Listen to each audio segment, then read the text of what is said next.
Bonjour et bonsoir à tous. Tout dépend du fuseau horaire auquel vous nous suivez. Nous sommes là pour vous développer sur un thème très important. Nous sommes là pour parler sur quelque chose de très indispensable concernant les organisations. Alors, nous sommes là pour parler sur la contingence. La contingence de ressources humaines employée par deux auteurs, qu'il s'agisse de Nittet et de Picholt.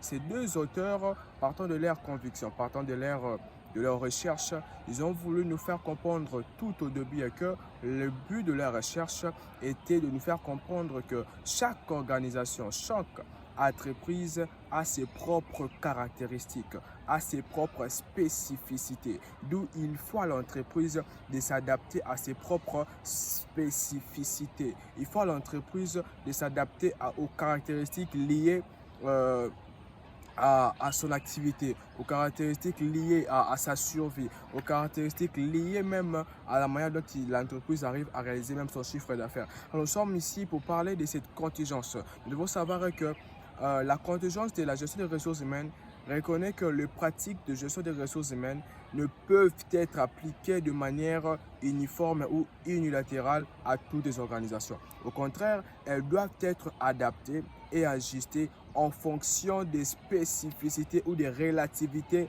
de chaque entreprise ou organisation, de son environnement macro et de son environnement micro, de sa culture et de ses objectifs ainsi que de ses décisions stratégiques. Cela demande une approche ou une optique flexible et réactive de la gestion des ressources humaines, où les gestionnaires doivent être capables d'analyser les contingences et de concevoir les stratégies pour permettre à ce que l'entreprise aille de l'avant. Il faut aussi insinuer un seul fait que l'entreprise, quant à elle, l'entreprise ne doit pas se mêler dans n'importe quoi, mais l'entreprise doit apprendre à s'adapter. Il n'y a pas une forme standardisée ou universelle de toutes les organisations.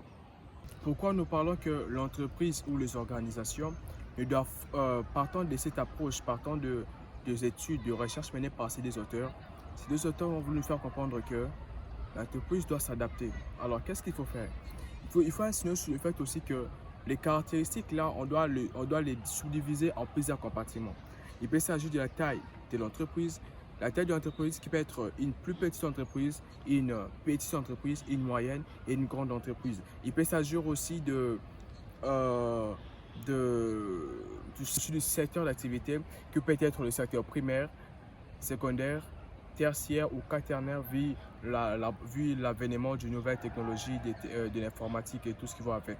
Alors, il peut s'agir aussi du culture organisationnelle, de comment les choses se font au niveau de l'entreprise. Quelle est la culture du travail? Quelle est la culture de comment les tâches sont réparties? Comment se présente la division du travail au sein d'une entreprise? Ces auteurs ne sont pas seulement limités à nous faire comprendre que l'entreprise peut aussi être influencée par des facteurs internes, voilà, mais ils sont venus aussi nous faire comprendre que l'entreprise nous exposait l'efficacité ainsi que le survie de l'entreprise à long terme lorsque l'entreprise apprend à s'adapter aux environnements changeants, aux environnements macro comme nous le disons, qui influencent surtout de manière externe les activités de l'entreprise ou d'une organisation. Alors ici, en résumé, pour éclaircir un tout petit peu ce qui peuvent avoir les difficultés de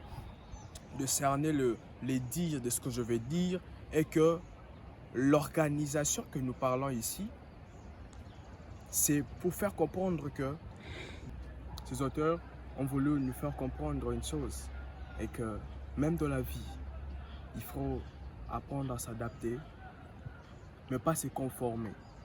Donc, ils se sont dit que même dans une organisation, on ne sera toujours pas pareil nous tous.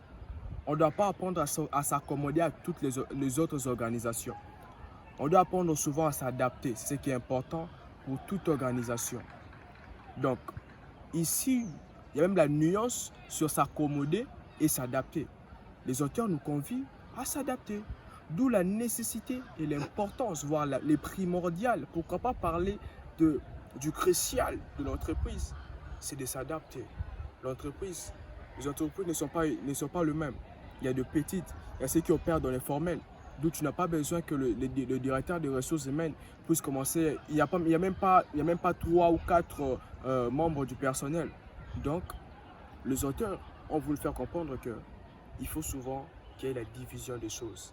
En vrai dire, c'est une division du travail partant de ce que vous avez, partant de la taille de votre entreprise.